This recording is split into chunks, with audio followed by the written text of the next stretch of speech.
Bonjour Marseille.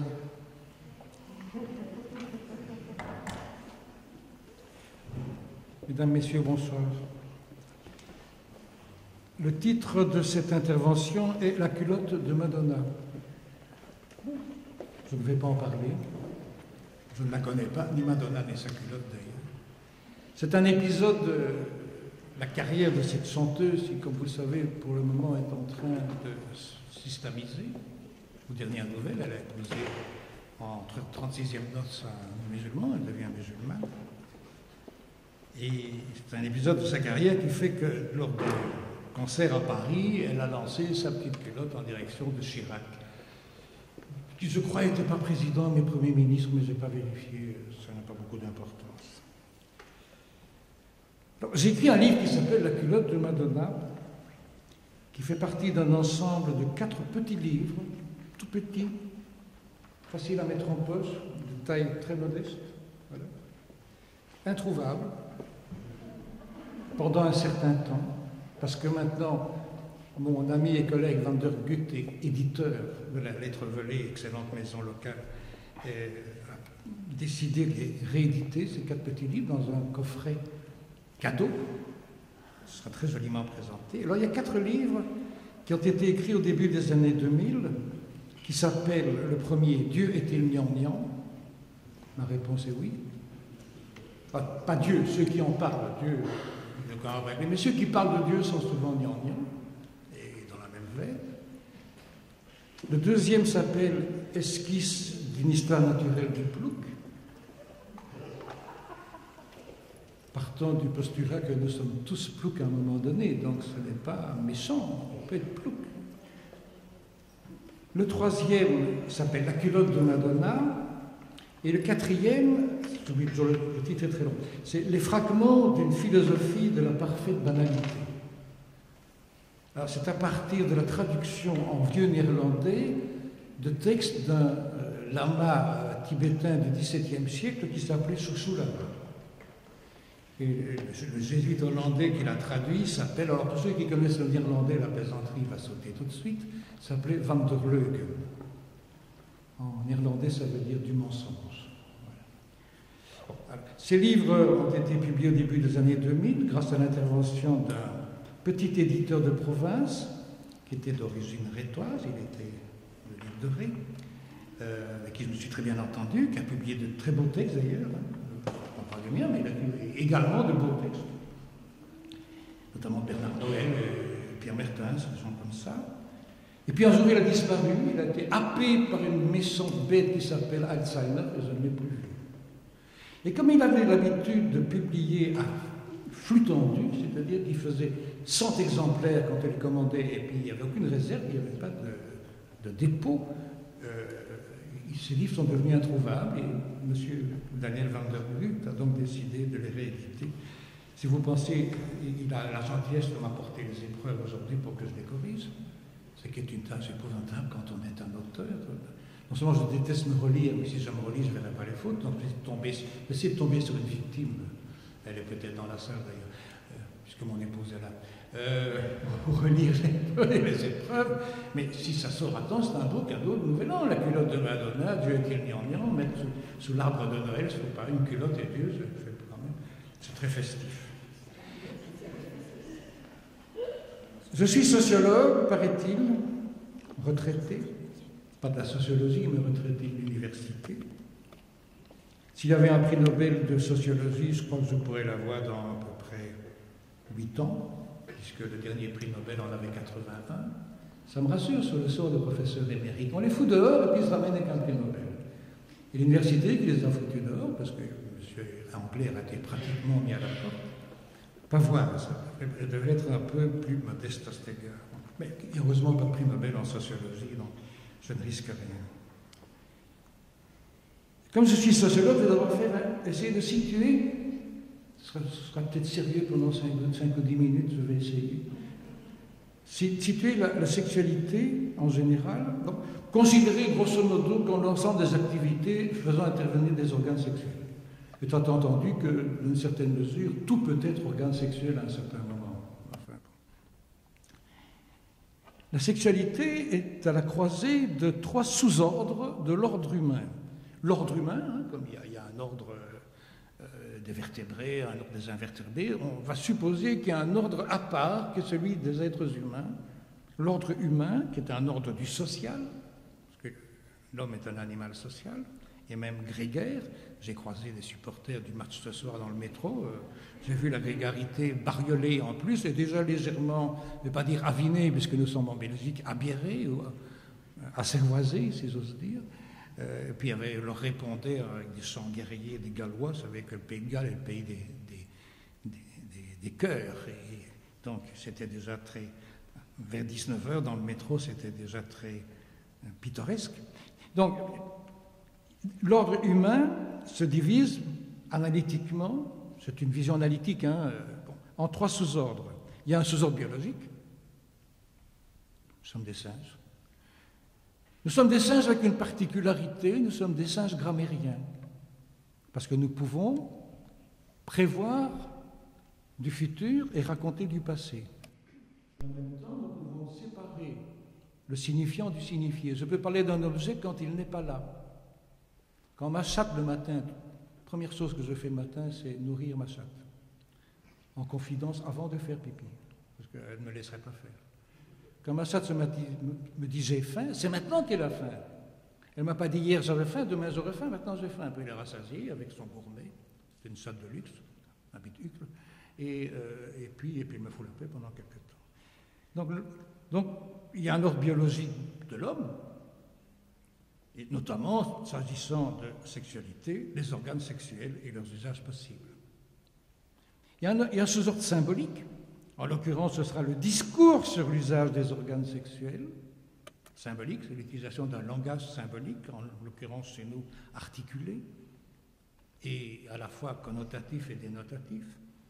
Donc quand on parle d'amour, de passion, de porno, de sexologie, de sexualité, point 2, etc., c'est de l'ordre du symbolique. Et puis alors, il y a encore un sous-ordre structurel qui tient compte des rapports de domination dans le sexe. Ils ne sont pas égaux dans le sexe. Il n'y a pas si longtemps que les législations de pays comme le nôtre, et je crois la France aussi, ont admis l'idée de viol entre époux. Dans le temps, il n'y avait jamais de viol entre époux. L'homme avait tous les droits. Et la femme ne pouvait pas aller dire « mon mari m'a violé ». Il dit « mais madame, c'est l'article 200, je ne sais plus combien, du Code civil, vous devez fidélité, assistance à votre épout, et fidélité, ça veut dire s'il a des envies, eh bien, il doit les satisfaire, et vous êtes là pour ça. Sinon, c'est plus grave. Il va chez les gourgandines, ou que sais-je, à la prostitution, et maintenant, il va sur Internet, c'est ça dont on va un peu parler tout à l'heure. Donc, ces 3 sous-ordres se combinent. Donc, vous ne pouvez pas isoler l'un de l'autre. Vous ne pouvez pas dire un coït, qui est un acte physique, est lié à un discours.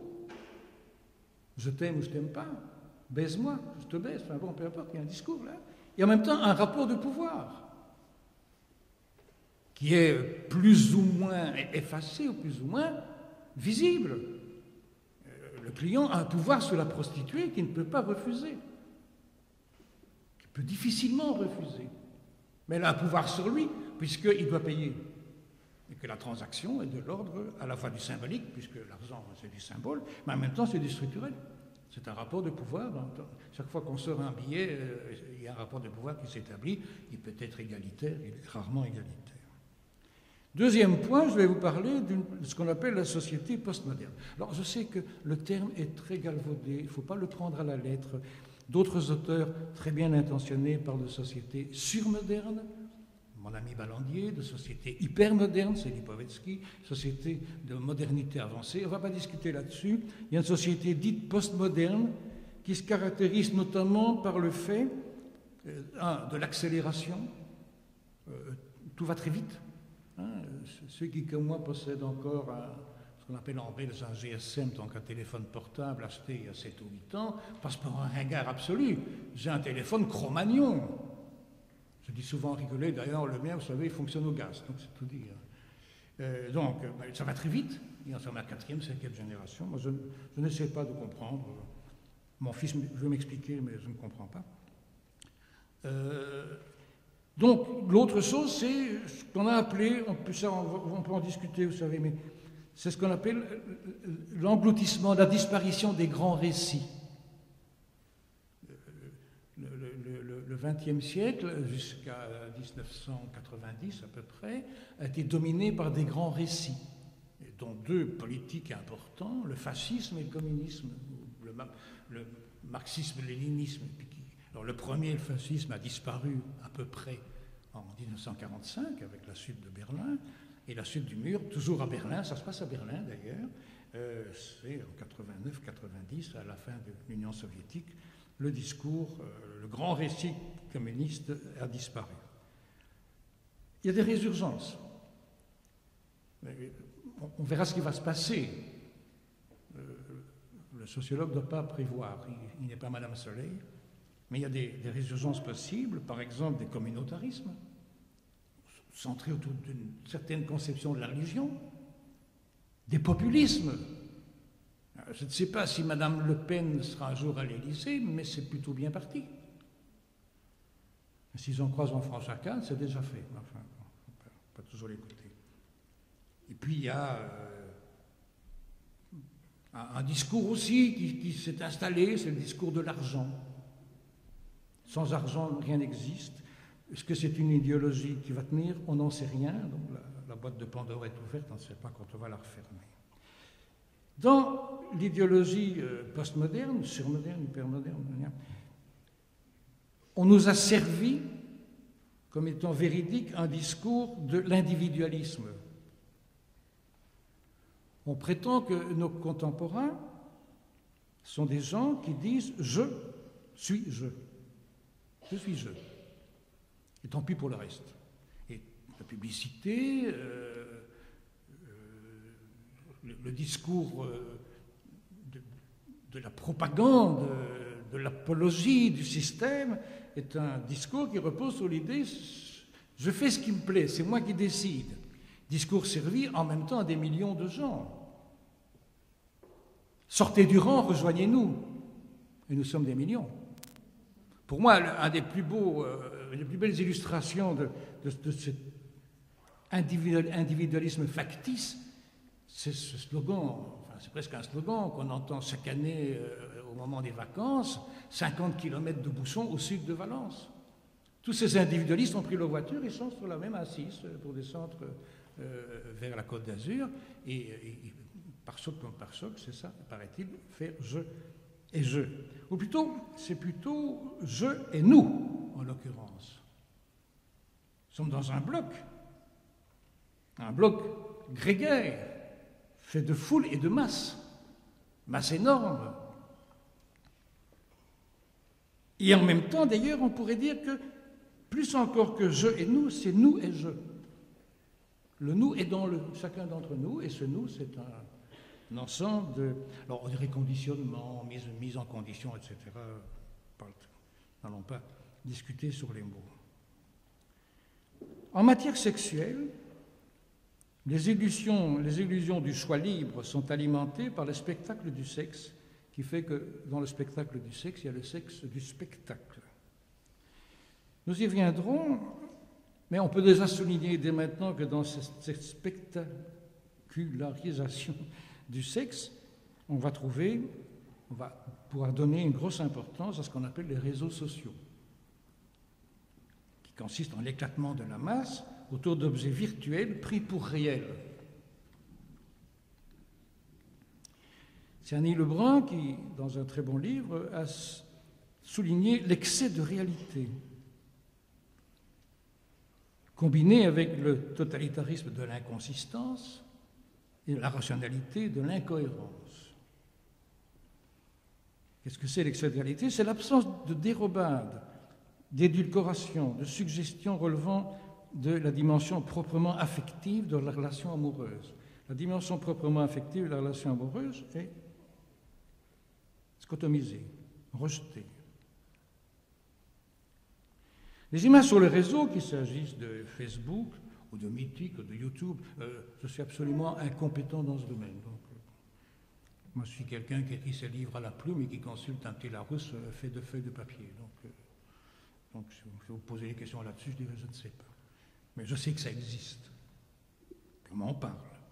Même des gens autour de moi qui utilisent ça. Et tous les jours, je vois dans mes courriels des gens qui disent Victorine voudrait que vous soyez son ami. Je réponds, moi pas. Mais elle réinsiste. Et quand c'est pas sur Facebook, c'est un machin qui s'appelle LinkedIn. Là aussi. Et moi, je ne réponds pas, je n'ai pas envie.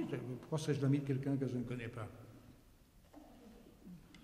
Déjà, être ami de quelqu'un qu'on connaît, c'est pas facile, alors de quelqu'un qu'on ne connaît pas, ça n'est pas simple. Les images sur les réseaux illustrent ce que Annie Lebrun appelle le pléonasme contemporain qui structure et perpétue le trop de réalité à partir de présentations virtuelles. L'excès de réalité, c'est le pléonasme.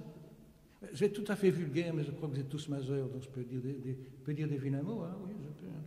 Eh bien, l'excès de réalité, c'est de dire un cul est un cul. Mais c'est plus qu'un cul. C'est un cul au cube. Si j'ose dire, oui, j'ose. Parce qu'il y a un excès de réalité, mais en même temps, dans cette réalité du cul, le cul est à la fois une métaphore et une métonymie, ou plutôt une synecdoque. Vous voyez. En même temps, tout n'y est pas. C'est le cul de n'importe qui, à la limite. Le problème de la réalité virtuelle, c'est de nier, j'écris comme un cochon, c'est nier le hic et nunc, c'est nier l'ici au profit du maintenant.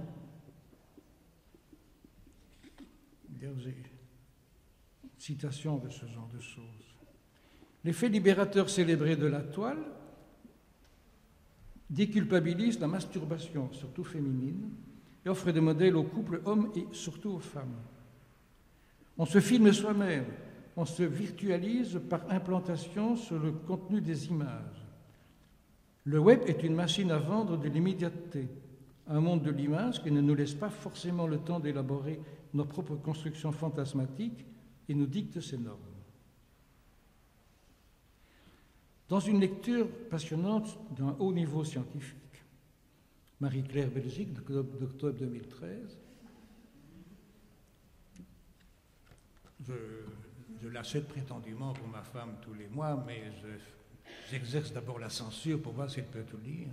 Et puis surtout, je regarde les images. Enfin, dans Marie-Claire Belgique, on parle de sexe 2.0, la libération virtuelle, point d'interrogation, libération d'interdits, de représentations, de pratiques, qui tournent autour de relations one-shot. Mais on n'est pas libéré de la misère sexuelle par défaut de rencontres authentiques. Le porno à portée de main n'est pas une porte vers l'amour, sauf s'il le complète, ce qui n'est pas nécessairement le cas, et même plutôt rarement le cas. Donc, qu'est-ce qui se passe? Il y a une mise en spectacle. On nous demande d'intervenir dans le spectacle. On se met en spectacle d'ailleurs soi-même. D'où tous ces drames d'ailleurs d'adolescentes qui se retrouvent sur la toile. Ça a même fait l'objet récemment d'un très bon épisode de la série policière Le Boulevard du Palais, où finalement des gamines sont amenées à se suicider parce qu'elles sont sur la toile.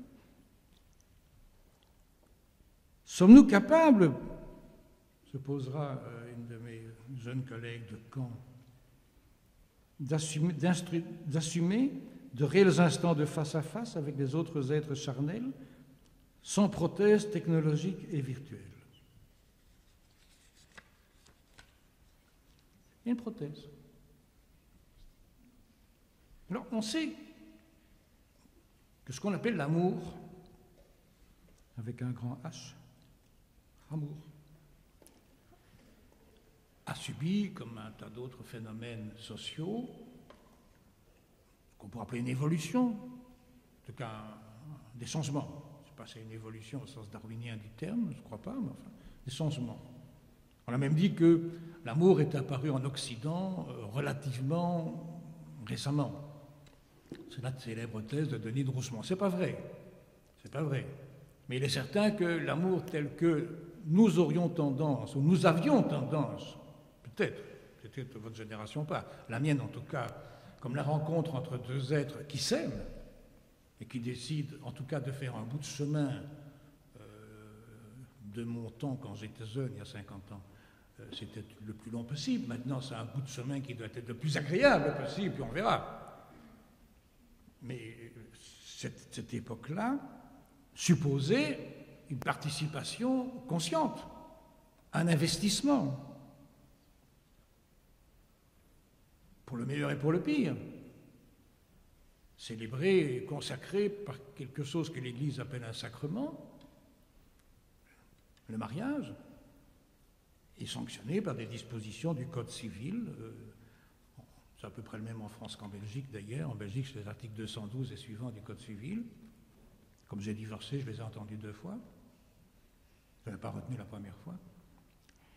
Il y a des petits changements d'ailleurs. Attention, parce que depuis lors, on a introduit l'égalité dans le couple, ce qui n'était pas vrai il y a encore quelques dizaines d'années. Attention, il a fallu attendre 1900, dans les années 50 pour que la femme soit à peu près entièrement dégagée de la tutelle de son mari, et pas tout à fait d'ailleurs. Et toujours maintenant, il reste pas mal d'endroits où d'emblée, on colle le nom du mari à la femme. C'est quelqu'un en France, et en France, c'est, je crois, plus qu'une coutume, c'est un fait de droit. En Belgique, ce n'est pas le cas, mais très souvent, on vous colle. Moi, j'ai un jour découvert dans l'annuaire de l'université de Bruxelles, où j'ai travaillé pendant de nombreuses années, une Anne Javour. Je dis qui est Anne Javour, je ne sais pas qui c'est, et ma femme s'appelle Van Act, nous sommes mariés, je vous assure. Alors j'ai téléphoné, j'ai dit, je veux m'appeler Claude Van Act. On dit, vous êtes fou. Je dis, si ma femme peut piquer mon nom, je peux piquer le sien. Bien sûr, la voiture est à son nom et tous les garagistes m'appellent Monsieur Van Act. Puisque c'est à son nom, je ne proteste pas. Je ne suis pas à ce point allergique aux Flamands pour ne pas accepter qu'on me colle un nom de la tribune nordique.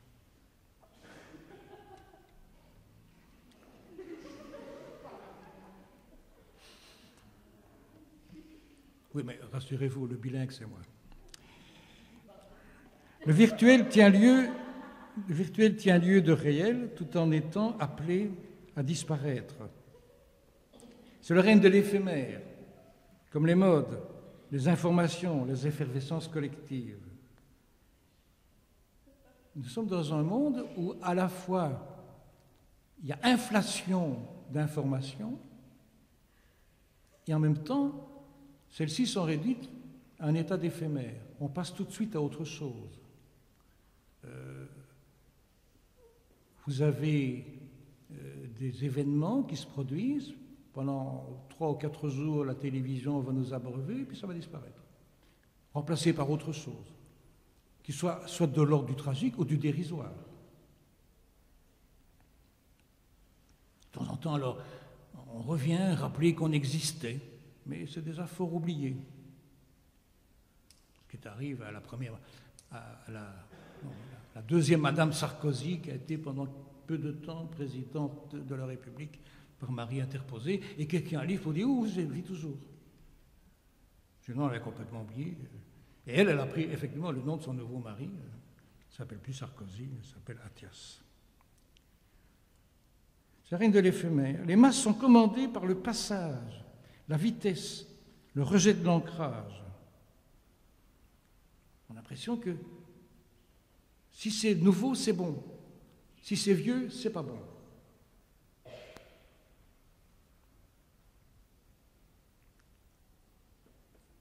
Il y a une espèce d'obsolescence programmée des choses. Non seulement les objets ne sont pas faits pour durer. Un gros appareil électroménager est fait pour durer 5-6 ans. Il faut bien que M. Vandenborg puisse vivre, et d'autres. Et c'est vrai pour nous autres aussi. Il y a très longtemps, j'avais lu, je ne sais plus dans quoi, un article au sujet d'un sociologue espagnol qui parlait de donjuanisme des objets. Nous jetons les objets. C'est plus bon, on ne peut pas remplacer. Ça ne se répare pas, un lave-vaisselle. Il faut mieux acheter un nouveau. Parce que si vous le réparez, c'est cher. Le plombier, à lui tout seul, vaut un quart de prix Nobel. en frais de déplacement. Donc il y a une obsolescence programmée, et nous faisons la même chose avec les gens. On vit en bande, mais on change de bande. Les bandes des jeunes ne sont pas permanentes.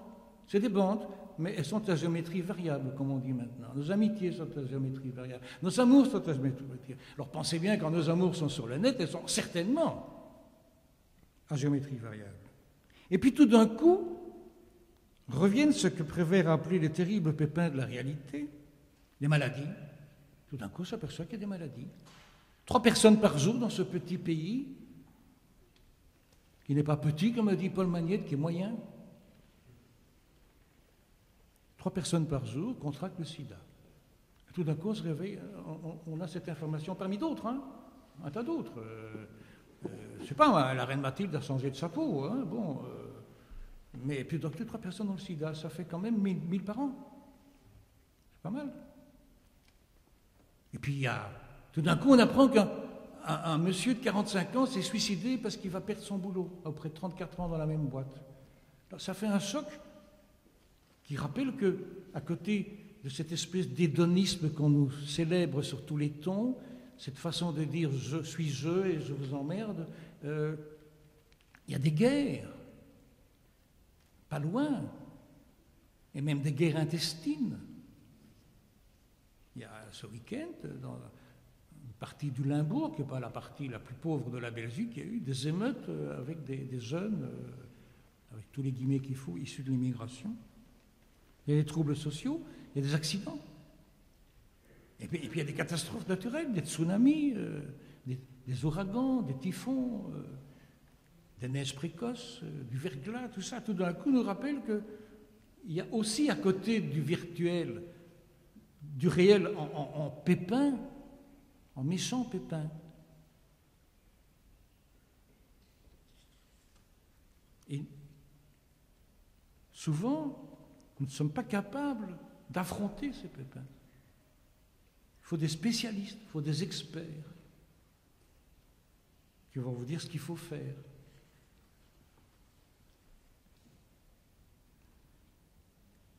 Revenons à la sexualité, à Madonna et à sa culotte. Encore, c'est de ça que je parlais. Toujours selon Nadia Verrier, ma jeune collègue de l'université de Caen, qui vient de publier dans une revue qui s'appelle l'Infographe un très sérieux article sur le sujet, le virtuel a gagné le terrain intime de l'amour, du fait des paradoxes de notre société, de la formation d'un couple virtuel que constitue l'inscription sur un site de rencontre avec un profil à la clé et les échanges engagés. On observe des errements entre un corps absent et un corps survalorisé, voire un besoin de prédation. Il est complexe de définir les éventuels liens à l'œuvre du fait d'une pratique virtuelle qui, par essence, est impalpable, son inscription dans une économie de marché. Ça, c'est un terme qu'il ne faut pas oublier. C'est une économie de marché.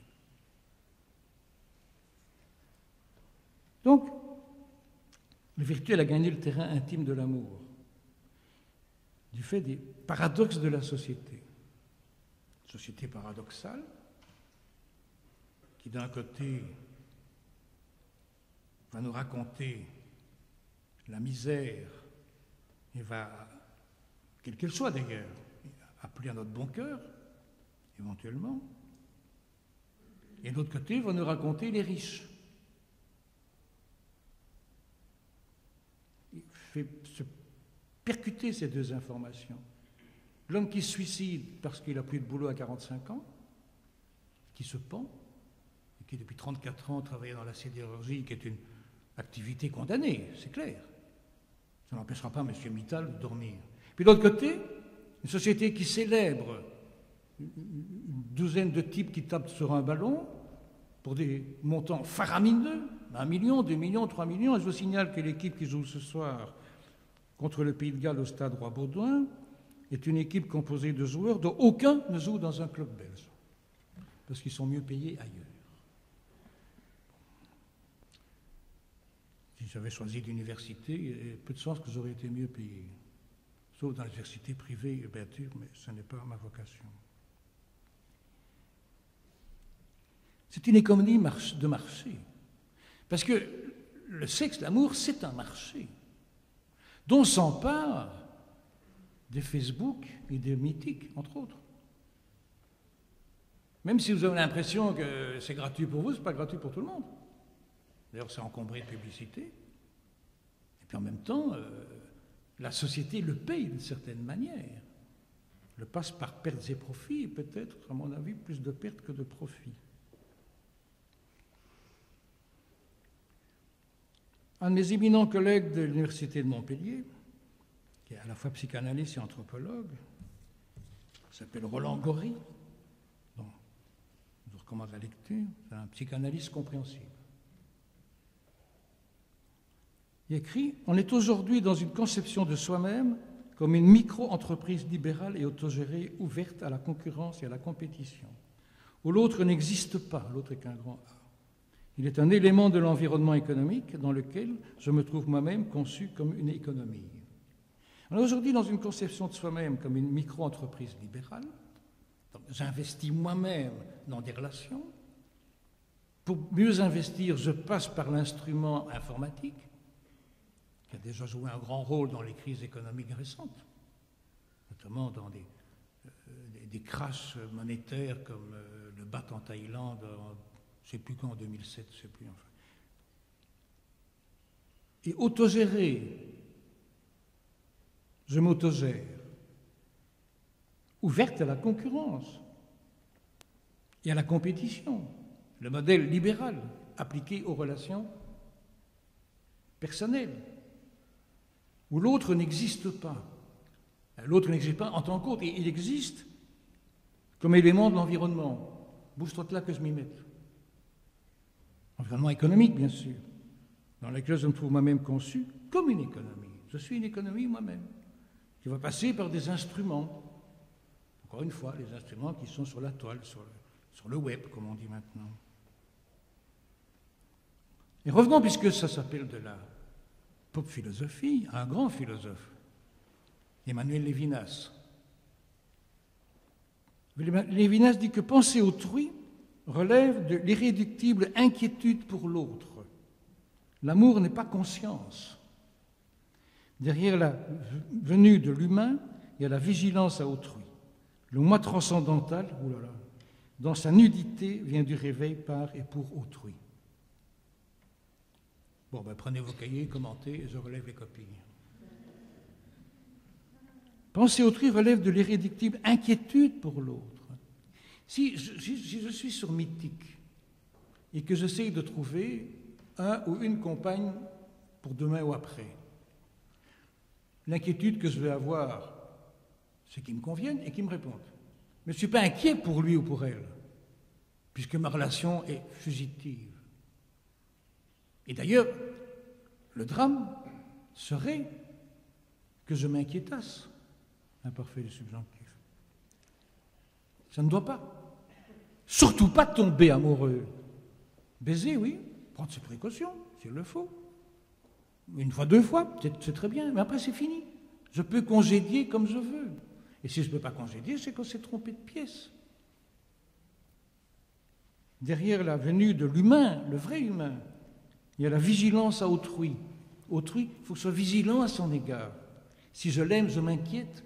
Non pas qu'il pourrait ne plus m'aimer, je m'inquiète parce que nous pourrions ne plus nous aimer. Le moi transcendantal, donc celui qui a un point de vue qui surplombe toutes ces choses terrestres, dans sa nudité, vient du réveil par et pour autrui. Nudité étant ici peut éventuellement une métaphore. C'est une nudité qui rencontre une autre nudité, effective ou non, dans la présence réelle, c'est un terme de George Steiner, aux antipodes des spectacles standardisés, de porno, ou individualisés, qui sont le règne du mensonge. La présence réelle, célébrée par George Steiner, qui est un des grands critiques littéraires de notre époque, c'est ce qui distingue ce qu'on appelle l'amour, peu importe son intensité, ses conditions, etc., de ce qu'on appellerait la consommation de l'autre. Je peux consommer des corps, je peux les consommer dans la prostitution, je peux les consommer dans le spectacle, je peux le consommer dans des publications, je peux le consommer sur la toile précisément. Je vais consommer l'autre en veillant bien à ne pas le rencontrer pour du vrai, comme disent les enfants. Le spectacle standardisé m'offre une marchandise, le corps humain, plutôt féminin, mais on sait qu'il y a des femmes qui regardent ça aussi. Ou alors, des spectacles individualisés, sans doute, mais qui sont du règne du mensonge. Les notices qui accompagnent les demandes d'intervention sur les réseaux de rencontres sont pleins de mensonges. Jeune femme, 40 ans, elle en a 55, jolie, elle ressemble à Balasco, cultivée, elle distingue difficilement Mozart de l'accordéon et elle aime mieux l'accordéon, etc., etc. Et elle cherche à rencontrer un monsieur riche, distingué, élégant, si possible possédant Porsche en bon état, et dit oui, le monsieur répond j'ai le Porsche en bon état. Mais on me l'a saisi. Bon, ça ne dit pas. Nous sommes avec deux figures de rhétorique. Le paradoxe, le trop de réalité équivaut à un surcroît de virtualité. Plus ça est réel, plus c'est virtuel. Puisque je ne veux pas que l'autre non plus m'engager. La présence réelle me fait peur, très peur. Et le pléonasme, le mode de pensée structurant et perpétuant le trop de réalité, donc de virtualité, c'est pléonastique. Je suis je, c'est un pléonasme. Mais je suis un je qui éventuellement me rattrape au tournant dans mes perversions, dans mes manies, dans mes fuites. L'autre est là parce qu'il est là. Rien de plus, sur des fantasmes auto-érotiques en pensée ou en action. Il ne peut pas en sortir, sauf par un retour sur la vigilance authentique à autrui, source d'inquiétude inscrite à la fois dans le hic et nunc et dans la durée, l'ici et maintenant. Alors, ça nous a amené assez loin de la culotte de Madame Ciccione, qui est un prétexte. En fait, ce que j'ai voulu écrire quand j'ai écrit ce petit bouquin il y a maintenant 12 ans, si je me trompe, c'était un essai sur la misère sexuelle, liée à la sexualité de masse. Alors, vous me direz, la misère sexuelle, ça a toujours existé. Oui, bien sûr. Peut-être dans les classes dirigeantes d'une société bourgeoise en expansion, a-t-elle pu être atténuée dans certains cas, mais elle n'avait pas les formes qu'elle a prises maintenant. Et surtout, elle ne prétendait pas être libératrice. Quand on passe du modèle de l'amour romantique, le modèle bourgeois par excellence, parce que dans l'aristocratie, c'est même pas comme ça, là,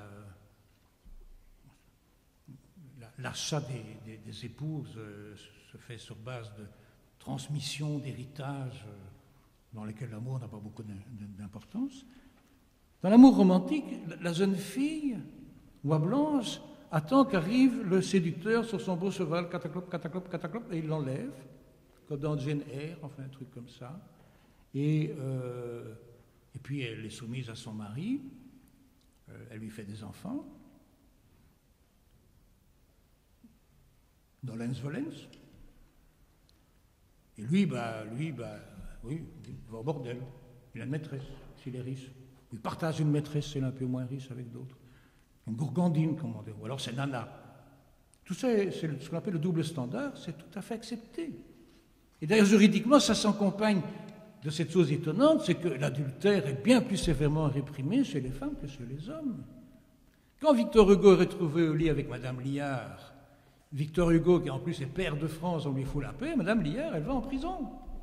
Parce que, qu'est-ce qu'elle peut, elle, dans l'adultère, c'est amener dans la confection des héritages des intrus, des enfants adultérins. C'est la pire situation qui puisse exister. C'est lié à l'amour romantique.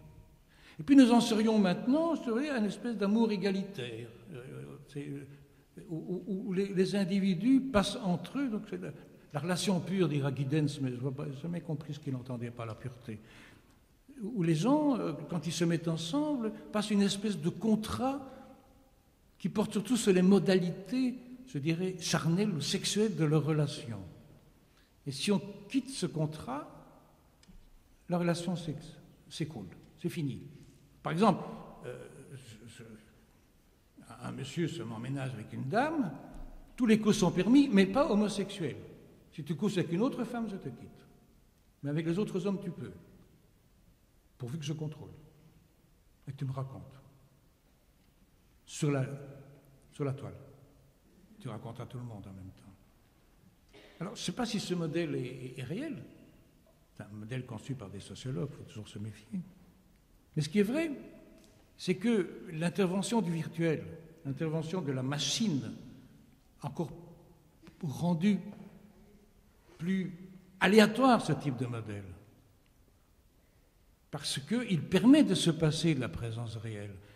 Quand on voulait s'en passer naguère ou autrefois, c'est qu'on se livrait à des activités parallèles, on faisait autre chose, bon, on gagnait de l'argent, ou bien on avait des maîtresses parce qu'il faut bien que le corps, je ne sais plus comment disait Jacques Brel, voilà, merci. Mais maintenant, le corps n'exulte même plus, il regarde, il est pris par l'image, il est mesmérisé par l'image, et la présence réelle devient de plus en plus difficile à rencontrer. Alors, j'ai tenu des propos ringards, je le sais. J'ai brisé une lance pour l'amour réel, l'amour de l'autre, la rencontre réelle de l'autre. Ce qui ne veut pas dire qu'on est tenu à des comportements standardisés, approuvés par le Vatican. Non, ce n'est pas de ça qu'il s'agit. Comme disait Suzanne Lillard, qui était loin d'être une révolutionnaire gauchiste, elle disait « En amour, tous les coups sont permis pourvu que les partenaires soient d'accord sur les coups. » Pas trop mal quand même, parce qu'il ne faut pas encombrer les urgences. Mais cela dit, et même si ça passe par des perversions, ce ne sont pas des perversités, des perversions qui peut-être feraient rougir d'autres, ça n'inclut pas que la présence réelle soit révoquée. Au contraire, on peut la retrouver dans tous les jeux, pourvu que ce soit des jeux assumés à deux, volontairement, et en toute conscience, avec l'inquiétude d'autrui qui est à la base même de l'amour. Voilà. Mesdames, Messieurs, merci pour votre attention. J'ai tenu 3 quarts d'heure, c'était le contrat. Merci.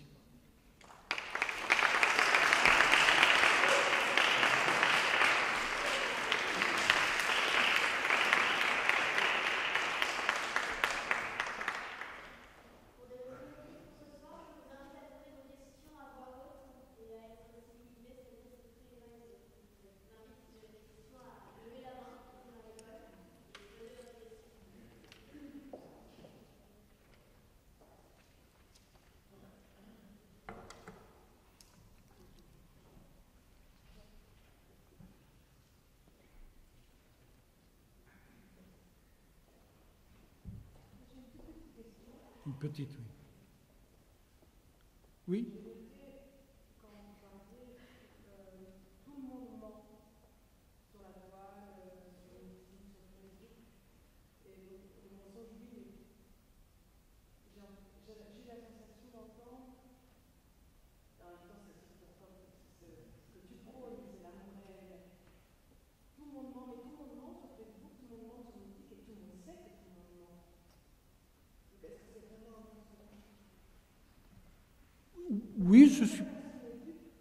C'est pas certain. Tout le monde se raconte. Moi, je crois que tout le monde se raconte.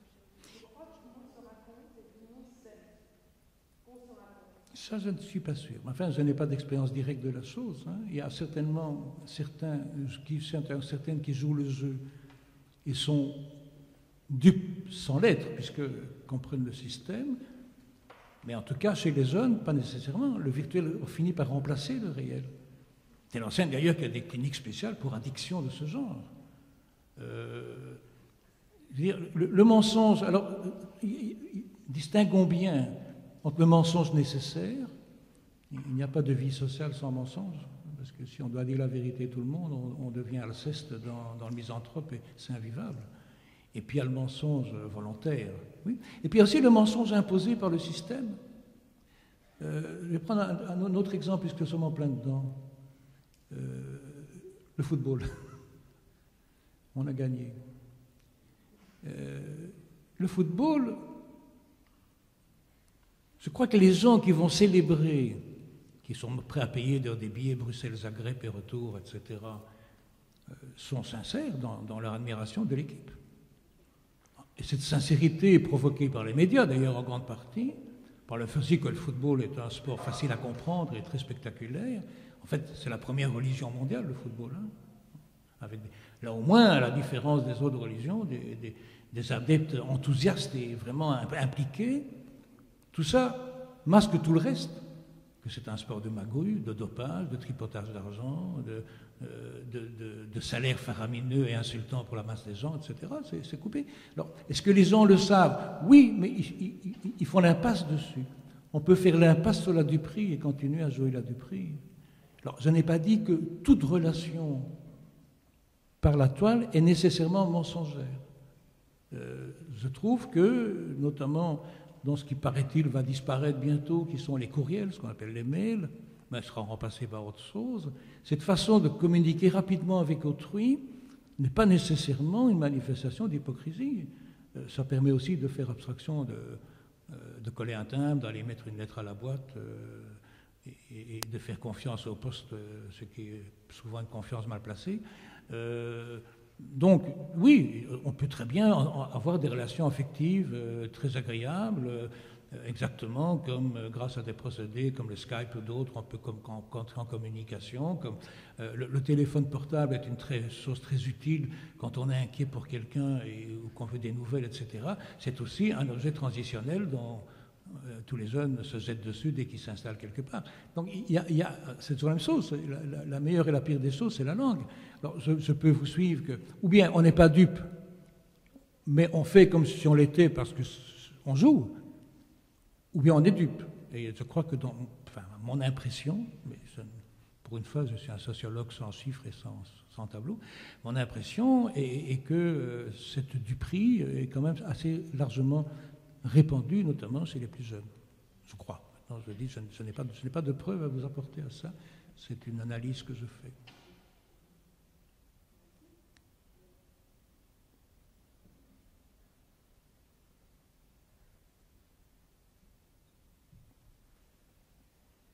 Oui.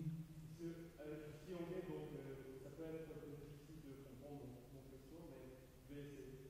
Est-ce que tu penses de la philosophie de Arthur Schopenhauer, l'allemand philosophe allemand? Il a pensé que la mort est illusion théologique. Donc, les gens toujours fait l'erreur de confuser l'amour et la théologie.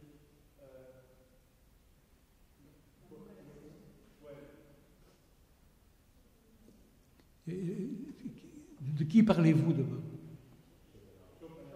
Ah, Schopenhauer, un joyeux. Quand je ne vais pas bien, je lis quelques pages de Schopenhauer. Vous parlez de l'amour ou de la mort? L'amour. Il pense que l'amour est l'illusion selon pour la théologie de facilité. Écoutez, oui et non. Quand j'étais encore professeur à l'université, je combattais le relativisme général en disant à mes étudiants, si tout d'un coup on ouvre la porte, si d'un coup vous voulez sortir de cette pièce sans passer par la porte, vous allez vous casser le nez.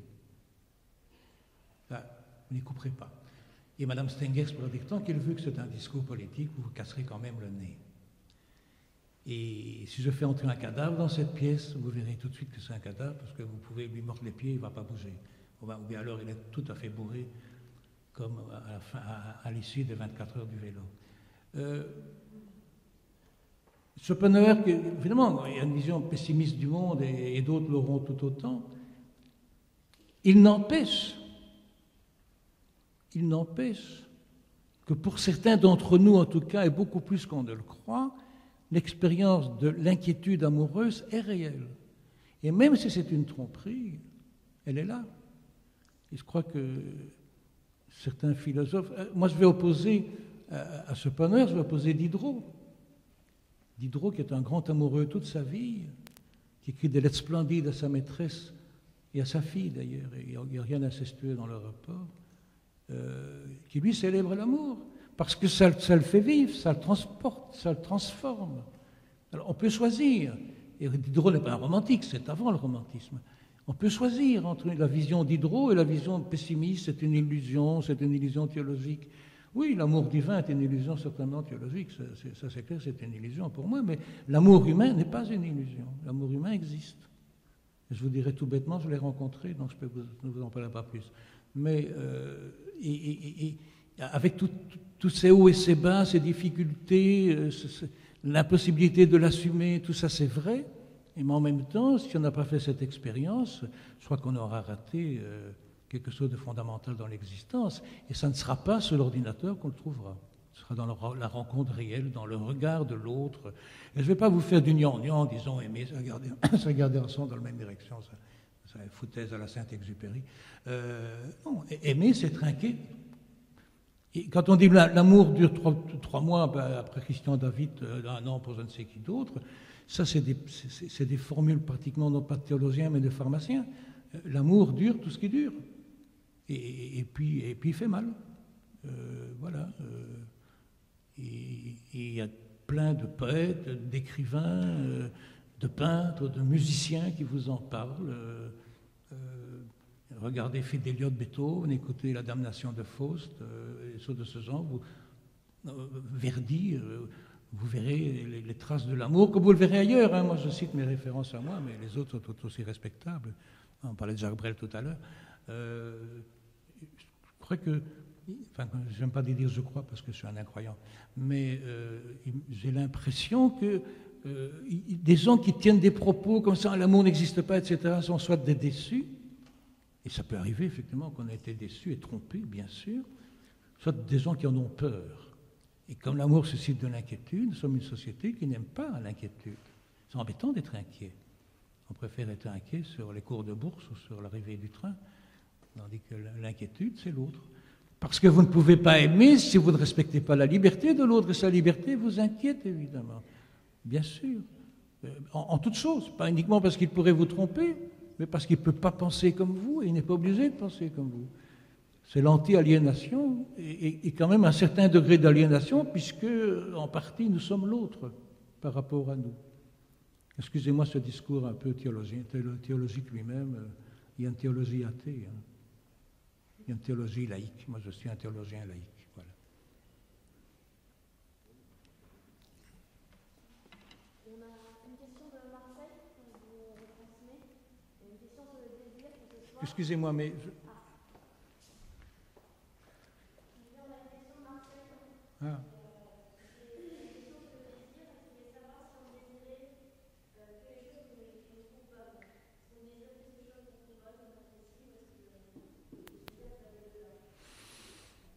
Difficile de répondre. Je trouve que dans le vrai désir, il y a une marge d'indétermination.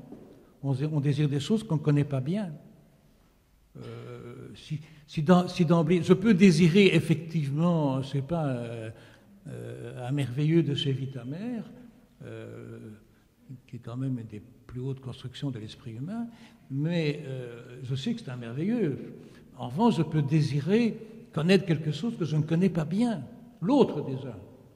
Le désir de l'autre, ce n'est pas uniquement se l'approprier, c'est partager avec lui son énigme, tout en essayant de ne jamais l'épuiser. tout comme une musique qu'on ne connaît pas bien. Notre rapport à la musique est souvent un rapport de satisfaction immédiate. J'aime pas. Le vrai rapport à la musique, c'est être curieux, savoir de quoi ça parle, entrer dedans, la réécouter. Ça peut être des musiques qu'on connaît depuis toujours ou pas. Je pense à la musique contemporaine que la plupart des contemporains n'aiment pas. Musique sérieuse contemporaine, enfin dite sérieuse. Non, le désir, c'est pas uniquement ce qu'on connaît. Je crois que le véritable désir, c'est sur ce qu'on ne connaît pas, mais qu'on a envie de connaître. Ben, c'est ma réponse personnelle. Le premier mot que j'ai prononcé dans ma vie, quand j'avais 1 an, ça a été curieux. Donc, je suis resté fidèle à ce programme de ma première année. Enfin, c'est ce qu'on m'a raconté. Hein. À la vôtre.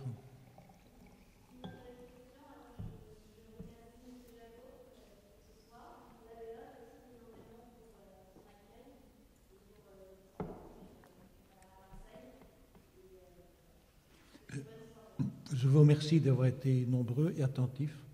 Et je dis bonsoir à Marseille.